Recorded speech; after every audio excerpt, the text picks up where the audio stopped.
51 શક્તિપીઠમાંનું એક શક્તિપીઠ એટલે કે જ્યાં માનું હૃદય છે એવું સ્થાનક એટલે અંબાજી.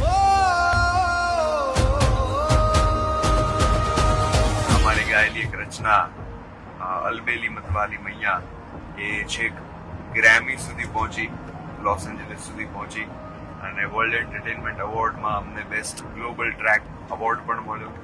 એટલે માના ચરણે વંદન કરવા માટે ગયા છીએ. ચાંદલાનું કંકુ ને ચિત્ત કેરા ચોખા ને હૈયાનો થાળ લઈ આવો રે. મગમગતા ચંદન ને જગમગતા દીવા, ચમક ચમક ચૂંદલડી લાવો રે. આજ હૈયે તેડાવીને મારી માવડીને વધાવો વધાવો.